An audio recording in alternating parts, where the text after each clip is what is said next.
हम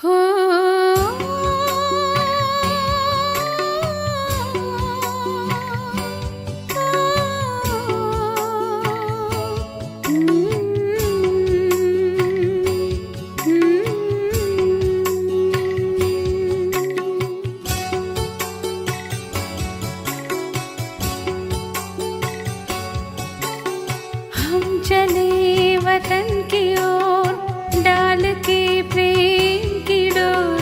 हम चले वतन की ओर डाल के प्रेम की डोर। बाबा खींच रहा है आज सहज ही अपनी। ஓம் சாந்தி 30/3/1983 அவ்யக்த பாப்தாதாவின் மகா வாக்கியம். தலைப்பு: சகயோகி ஆவதற்கான வழி, அனுபவங்களின் அதிகாரத்தின் ஆசனம். இன்று எல்லைக்கு அப்பாற்பட்ட நாடகத்தின் படைப்பாளர் தந்தை எல்லைக்கு அப்பாற்பட்ட நாடகத்தின் அதிசயமான சங்கம யுகத்தின் தெய்வீக காட்சிகளுக்குள் மதுபனில் விசேஷ காட்சிகளை பார்த்து கொண்டிருக்கிறார். மதுபன் என்ற மேடையில் ஒவ்வொரு நேரமும் எவ்வளவு மனதிற்கு விருப்பமான ரமணீகரமான காட்சிகள் நடக்கின்றன. அதை பாப்தாதா தூரத்தில் அமர்ந்திருந்தாலும் அருகாமையில் பார்த்து கொண்டே இருக்கிறார். இந்த நேரத்தில் மேடையின் கதாநாயக நடிகன் யார்? இரட்டை தூய்மையான ஆத்மாக்கள், சிரேஷ்ட ஆத்மாக்கள். உலகிய வாழ்க்கையிலும் தூய்மை, மேலும் ஆத்மாவும் தூய்மை. விசேஷமாக இரட்டை தூய்மையான ஆத்மாக்களின் கதாநாயக பாத்திரம் மதுபன் மேடையில் நடப்பதை பார்த்து பாப்தாதாவும் மிகவும் மகிழ்ச்சி அடைகிறார். என்னென்ன திட்டத்தை உருவாக்குகிறீர்கள், என்னென்ன எண்ணம் வைக்கிறீர்கள், எந்த குழப்பத்தில் வருகிறீர்கள், இந்த தைரியம் மற்றும் குழப்பம், இந்த இரண்டு காட்சிகளையுமே பார்த்து கொண்டிருக்கின்றார். தைரியத்தையும் மிக நன்றாக வைக்கிறீர்கள், ஊக்க உற்சாகமும் அதிகம் வருகிறது. ஆனால் கூடவே கொஞ்சம் ஆம் மற்றும் இல்லை என்பது கலந்த எண்ணமும் இருக்கிறது. பாப்தாதா சிரிப்பூட்டும் காட்சிகளை பார்த்து கொண்டிருந்தோம். விருப்பமோ நான் செய்து காண்பிப்பேன் என்ற சிரேஷ்டமாக இருக்கிறது. ஆனால் மனதின் ஊக்கத்தில் விருப்பம் மற்றும் எண்ணம் ஜொலிப்பின் ரூபத்தில் முகத்தில் தென்படுவது இல்லை. சுத்த எண்ணத்தின் மினுமினுப்பு முகத்தில் மின்னிக் கொண்டிருப்பதாக தென்பட வேண்டும். ஆனால் அது குறைந்த அளவில் இருப்பதாக பார்த்தோம். இது ஏன்? இதற்கான காரணம், நல்ல எண்ணம் இருக்கிறது, ஆனால் எண்ணத்தில் சக்தி குறைந்த அளவில் இருக்கிறது. எண்ணம் என்ற விதையோ இருக்கிறது, ஆனால் சக்திசாலியான விதை பிரத்யக்ஷ ரூபத்தில் மிகுந்த ஜொலிப்பு தென்பட வேண்டும். அது இப்பொழுது இன்னும் தேவையாக இருக்கிறது. மிக அதிகமாக முகத்தில் ஊக்க உற்சாகத்தின் பிரகாசம் வருவதற்கான வழி, ஒவ்வொரு குணம், ஒவ்வொரு சக்தி, ஒவ்வொரு ஞானத்தின் பாயிண்டுகளின் அனுபவங்களின் நிரம்பிய நிலை. அனுபவம் மிகப்பெரிய அதிகாரம். அதிகாரத்தின் பொலிவு முகத்தில் மற்றும் நடத்தையில் இயல்பாகவே வரும். தற்சமயம் கதாநாயக பாத்திரம் ஏற்று செய்பவர்களை பார்த்து பாப்தாதா புன்முறுவல் அளித்து கொண்டிருந்தார். குஷியில் நடனமாடிக்கொண்டும் இருக்கிறார்கள். ஆனால் சிலர் நடனமாடுகிறார்கள் என்றால் முழு வாயுமண்டலத்தையும் ஆட வைத்து விடுகிறார்கள். அவருடைய நடிப்பில் துடிப்பு தென்படும். அதைதான் நடனமாடி ஆடி அனைவரையும் ஆட வைத்து விட்டார் என்று நீங்கள் கூறுகிறீர்கள். அந்த மாதிரி பிரகாசமான ஜொலிப்பை இப்பொழுது இன்னும் காண்பிக்க வேண்டும். அதனுடைய ஆதாரத்தை கேட்டுவிட்டீர்கள். கேட்பவர்கள் சொல்பவர்களாகவோ ஆகியே விட்டீர்கள். கூடவே அனுபவம் நிறைந்தவர் ஆவதற்கான விசேஷ பங்கை செய்யுங்கள். அனுபவத்தின் அதிகாரம் நிறைந்தவர் ஒருபொழுதும் எந்தவிதமான மாயாவின் விதவிதமான ராயல் ரூபங்களில் ஏமாற்றம் அடைய மாட்டார்கள். அனுபவத்தின் அதிகாரம் நிறைந்த ஆத்மா எப்பொழுதும் தன்னை நிறைந்த ஆத்மாவாகவே அனுபவம் செய்வார். அவர் நிர்ணய சக்தி, சகித்துக்கொள்ளும் சக்தி அல்லது வேறு எந்த சக்தியானாலும் காலியாக இருக்க மாட்டார்கள். எப்படி விதை நிரம்பி இருக்கும், அதுபோல் ஞானம், குணம், சக்திகள் அனைத்திலும் நிரம்பியிருப்பார்கள். இவரைதான் மாஸ்டர் ஆல்மைட்டி அத்தாரிட்டி, அதாவது மாஸ்டர் அனைத்து சக்திகளின் அதிகாரம் நிறைந்தவர் என்று கூறுவது.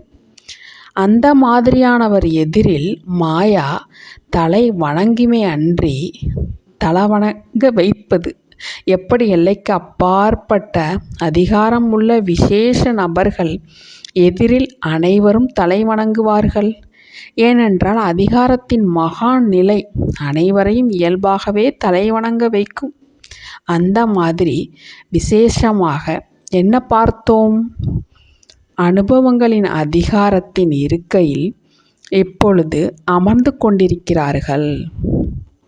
பேச்சாளர்களின் இருக்கையோ எடுத்துக்கொண்டார்கள்.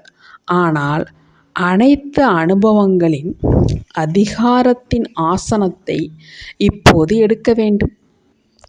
உலகத்தினருடையது சிம்மாசனம், மேலும் உங்கள் அனைவருடையது அதிகாரத்தின் ஆசனம் என்று கூறியிருந்தோம் இல்லையா? இதே ஆசனத்தில் எப்பொழுதும் அமர்ந்திருங்கள். பின்பு சகஜயோகி, நிரந்தர யோகி, இயல்பான யோகியாகவே இருப்பீர்கள். இப்பொழுதோ அமிர்த வேளையின் காட்சி கூட சிரிப்பதற்கும் சிரிப்பூட்டுவதுமாக இருக்கிறது. சிலர் இலக்கை வைத்து வைத்து களைப்படைந்து விடுகிறார்கள். சிலர் இரட்டை ஊஞ்சலில் ஆடுகிறார்கள். சிலர் கடயோகியாகி அமர்கிறார்கள். சிலரோ நியமப்படி நடப்பவராக மட்டும் ஆகி அமர்கிறார்கள். சிலர் அன்பின் ஈடுபாட்டில் மூழ்கியும் இருக்கிறார்கள். நினைவு என்ற வார்த்தையின் அர்த்தம் சொரூபம் ஆவதில் இப்பொழுது விசேஷ கவனம் வையுங்கள். யோகி ஆத்மாவின் பொலிவு முகம் மூலம் அனுபவம் ஆக வேண்டும். எது மனதில் இருக்குமோ அதன் வெளிப்பாடு நெற்றியில் அவசியம் இருக்கும். மனதிலோ எனக்கு மிக அதிகமாக இருக்கிறது என்று அப்படி நினைக்காதீர்கள். மனதின் சக்தியின் கண்ணாடி முகம். நான் குஷியில் ஆடிக்கொண்டிருக்கிறேன் என்று நீங்கள் எவ்வளவுதான் கூறினாலும், ஆனால் சோர்வான முகத்தை பார்த்து யாரும் நம்ப மாட்டார்கள். எதையோ இழந்த மாதிரி இருக்கும் முகத்திற்கும் அடைந்திருக்கும் முகத்தின் வித்தியாசத்தையோ தெரிந்திருக்கிறீர்கள் இல்லையா? அடைந்துவிட்டேன் என்ற இந்த குஷியின் ஜொலிப்பு முகத்தில் தென்பட வேண்டும். வாடிய முகமாக தென்படக்கூடாது. குஷியான முகமாக தென்பட வேண்டும். கதாநாயக பாத்திரம் செய்யும் குழந்தைகளின் மகிமையையும் பாப்தாதா பாடுகிறார். இருந்தும் இன்றைய நாகரிகமான உலகத்திலிருந்து, மனதிலிருந்து, உடலிலிருந்து விலகி தந்தையை ஆதாரமாகவே ஆக்கிவிட்டீர்கள். இந்த திட எண்ணத்திற்கு மிகுந்த வாழ்த்துக்கள். எப்பொழுதும் இதே எண்ணத்தில் வாழ்ந்து கொண்டிருங்கள். பாப்தாதா இந்த வரதானம் கொடுக்கிறார். இதே சிரேஷ்ட பாக்கியத்தின் குஷியில் அன்பின் மலரையும் தூவுகிறார். கூடவே ஒவ்வொரு குழந்தையையும் சம்பன்னமான தந்தைக்கு சமமான அதிகாரம் உள்ளவராக இருக்க வேண்டும். இந்த சுத்த எண்ணத்திற்கு விதி கூறுகிறார். பாராட்டுகளும் கொடுக்கிறார். மேலும் விதியும் கூறுகிறார். அனைவரும் விழாவையோ கொண்டாடிவிட்டீர்கள் இல்லையா? அனைவரும் விழாவை கொண்டாடி சம்பன்னமாக வேண்டும் என்ற லட்சியத்தை எடுத்து சென்று கொண்டீர்கள் இல்லையா? முதலில் வந்த பழையவர்களோ பழையவர்களாகவே இருக்கிறார்கள். ஆனால் நீங்கள் அல்லாவின் அதிசய குழந்தைகள் ஆகிவிடுங்கள். அனைவரின் புகைப்படத்தையோ எடுத்தீர்கள் தான் இல்லையா? புகைப்படமோ இங்கு நினைவு சின்னமாக ஆகிவிட்டதில்லையா? இப்பொழுது அதிகாரத்தின் ஆசனத்தில் யார் யார் எந்தளவு நிலைத்திருக்கிறார்கள் என்று தீதி தாதியும் பார்ப்பார்கள். சென்டரில் இருப்பது ஒன்றும் பெரிய விஷயமில்லை. ஆனால் விசேஷ பாத்திரமேற்று பங்கை செய்வதுதான் அதிசயம். இந்த குரூப்பில் ஒவ்வொரு ஆத்மாவும் தந்தைக்கு சமமாக சம்பன்ன சொரூபத்தில் இருக்கிறார்கள் என்று அனைவரும் கூற வேண்டும். காலியாக இருப்பவர்களாக ஆகாதீர்கள். காலியாக இருக்கும் பொருளில் ஆட்டம் இருக்கும். புத்திசாலி ஆகுங்கள் என்றால் நிரம்பியவர் ஆகுங்கள். இதை குமாரிகளுக்கு மட்டுமின்றி அனைவருக்காகவும் கூறுகிறோம். சம்பன்னமாகவோ அனைவரும் ஆக வேண்டுமில்லையா? யாரெல்லாம் வந்திருக்கிறீர்களோ நீங்கள் அனைவரும் மதுபனின் விசேஷ பரிசு அனைத்து அனுபவங்களின் அதிகாரத்தின் ஆசனத்தை உடன் எடுத்து செல்லுங்கள். இந்த பரிசை எப்பொழுதும் தன்னிடமிருந்து பிரித்து வைக்காதீர்கள். பரிசு அனைவருக்கும் இருக்கிறது தானே? அல்லது குமாரிகளுக்கு மட்டும்தானா? மதுபன் நிவாசிகளுக்கும் இன்று இந்த பரிசு. நீங்கள் எங்கே அமர்ந்திருந்தாலும் ஆனால் தந்தையின் எதிரில் இருக்கிறீர்கள். வந்திருக்கும் அனைத்து தாமரை மலருக்கு சமமான குழந்தைகளுக்கு, மதுபன் நிவாசிகளுக்கு, நாலாபுறங்களிலும் உள்ள பாரதம் மற்றும் வெளிநாட்டு குழந்தைகளுக்கு, தற்சமயம் மேடையின் கதாநாயக பாத்திரம் ஏற்று செய்யும் சிரேஷ்ட ஆத்மாக்களுக்கு அனைவருக்கும் அனுபவி ஆகுக என்ற வரதானத்துடன் வரமளிக்கும் வள்ளல் தந்தையின் அன்பு நினைவுகள் மற்றும் நமஸ்காரம். குமாரிகள் விசேஷ எண்ணம் வைத்தார்கள். விசேஷ எண்ணம் மூலமாக விசேஷ ஆத்மாக்களாக ஆகியிருக்கிறீர்களா? விசேஷமாக என்ன எண்ணம் வைத்தீர்கள்? எப்பொழுதும் மகா வீராங்கனை ஆகி வெற்றியாளராக இருப்பேன். இதே எண்ணத்தை வைத்தீர்கள் இல்லையா? எப்பொழுதும் வெற்றியாளர், எப்பொழுதும் மகா வீராங்கனை ஆனீர்களா? அல்லது கொஞ்ச காலத்திற்காக வைத்தீர்களா? இதற்கு பிறகு ஒருபொழுதும் எந்தவிதமான மாயா வராது இல்லையா? அரை கல்பத்திற்காக அழிந்துவிட்டது. ஒருபொழுதும் எண்ணங்களின் மோதல் வராதல்லவா? எப்பொழுதாவது வீணான எண்ணங்களின் புயலே வராதா? ஒருவேளை அடிக்கடி மாயாவின் தாக்குதலில் தோல்வி அடைகிறீர்கள் என்றால் பலகீனமாகி விடுகிறீர்கள். எப்படி? யாராவது அடிக்கடி தள்ளிவிடப்படுகிறார் என்றால் அவருடைய எலும்பு பலவீனமாகி விடுகிறதில்லையா? பிறகு பிளாஸ்டர் போட வேண்டியதாக இருக்கும். எனவே ஒருபொழுதும் பலவீனமானவராகி தோல்வியடையக்கூடாது. மகா வீராங்கனைகளை என்றால் எண்ணத்தை வைத்தீர்கள் மற்றும் சொரூபம் ஆகிவிட்டீர்கள். அங்கே சென்ற பிறகு பார்க்கலாம் என்று அப்படி இல்லை. இந்த லாம் என்று சொல்பவர்களாக ஆகாதீர்கள். எந்த எண்ணத்தை வைத்தீர்களோ அதில் உறுதியாக இருந்தீர்கள் என்றால் வெற்றி கொடி பறந்துவிடும். இந்தளவு திட எண்ணம் உள்ளவர்கள் அவரவர்கள் ஸ்தானத்திற்கு சென்றீர்கள் என்றால் வெற்றி முழக்கம் ஏற்பட்டுவிடும். எண்ணத்தினால் அனைத்தும் சுலபமாகி விடுகிறது.